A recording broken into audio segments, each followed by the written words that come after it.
আল্লাহ তাআলা সাত আকাশ সাত জমিনকে হাতের মুঠোয় নিবেন, মুঠোয় নিয়ে বলবেন আনাল জব্বার, আরে আমি তো জব্বার, আইনাল জব্বারুন। দুনিয়ার স্বৈরাচারীগুলো আজকে কোথায়? দুনিয়ার জালিমগুলো কোথায়?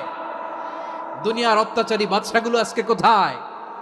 আল্লাহ বলবেন আমি তো জব্বার।